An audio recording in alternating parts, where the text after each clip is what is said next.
Imagine a world where children's laughter is heard echoing through the streets, where children's imaginations are running wild outdoors, where the only focus is not just that of a glowing screen.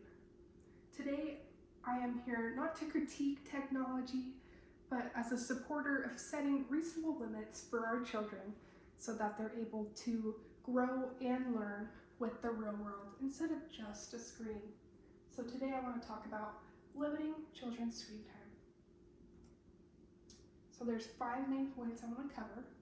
First is early development in screen time, the effects of that and just the ages where that occurs, as well as screen time and learning, the effects of learning with screen time and the effects of learning without screen time, as well as the effect of screen time on sleep and the benefits of screen time as well, because there are some good sides to screen time, taking some time off so that you can spend some time as a parent alone, and there are also things that you can do as a parent to limit screen time for your children so that they are able to better develop and set those good habits on their own. But first, to start off, I just want to start with a short video to kind of cover all of these topics. It's a daily habit in so many households. The kids get home from school and immediately race off for a snack and their screens. But how much screen time is okay after school and how much is too much? Experts say it's all about finding the right balance.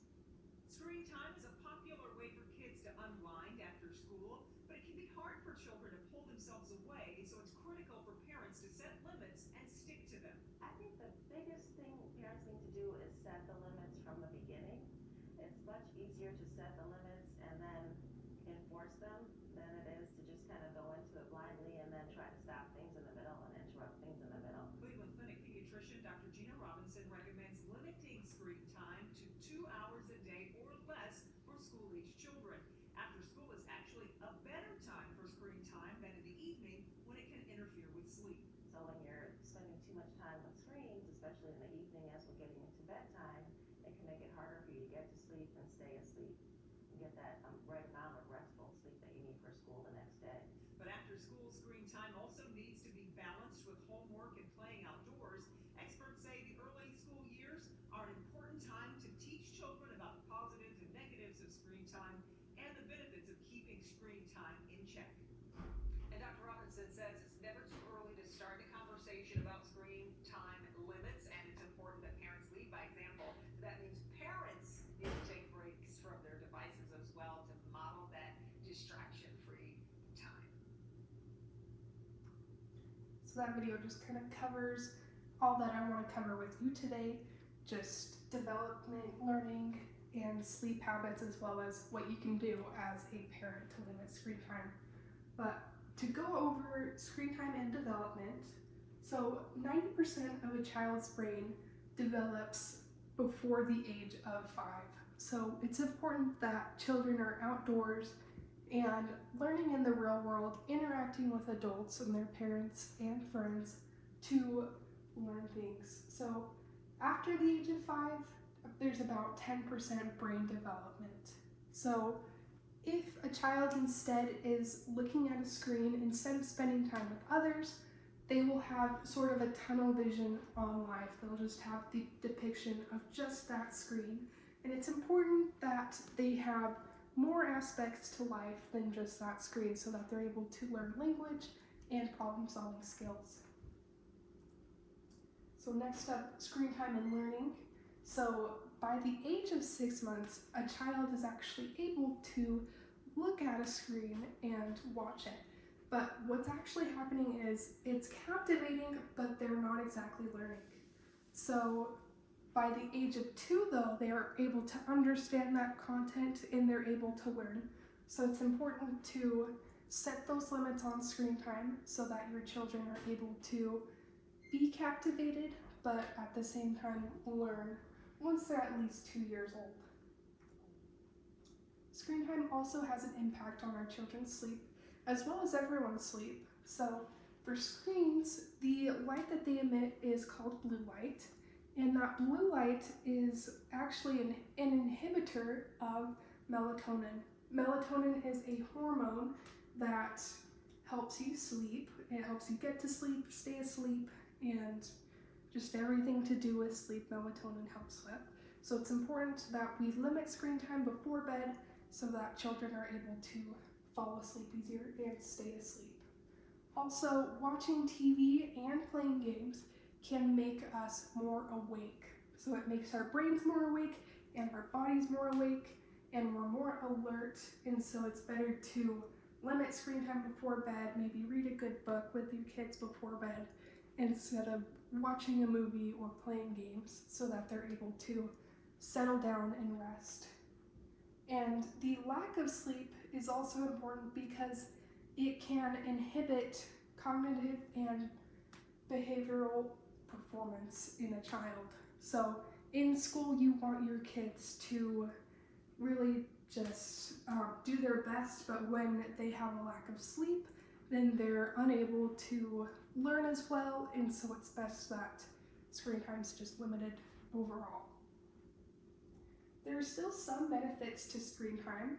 So of course, I think a lot of people have heard of Miss Rachel.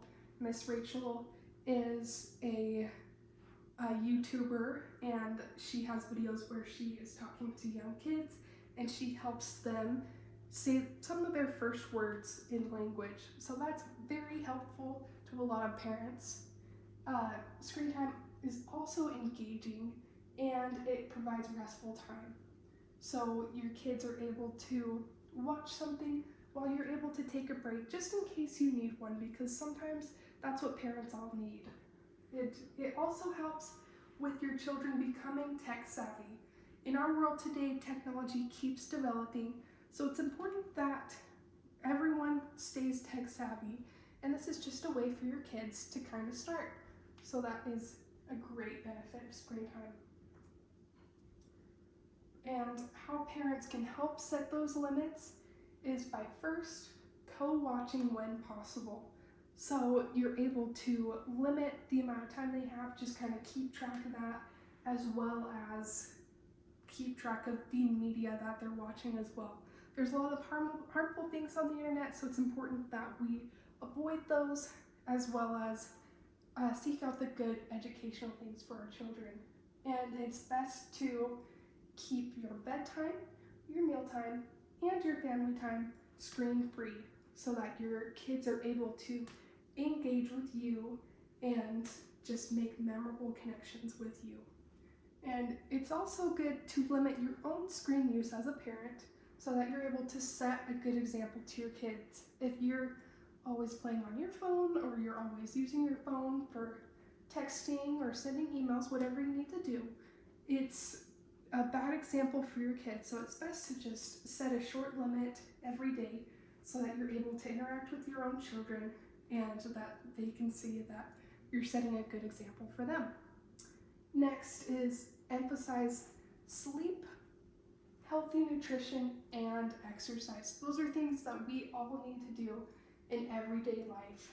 So it's best to just, as the video said earlier, to set a limit for 2 hours each day. Make sure it's around after school time and not before bed, and just avoid those important periods of time where you can really connect with your children for those screen time instances. So I believe that in our world today, we can set a healthy limit for our children so that they're able to become tech savvy and learn through technology, but also set a good limit so that they are able to still be healthy, get good sleep, get good development when they're younger, and be able to learn still. Thank you.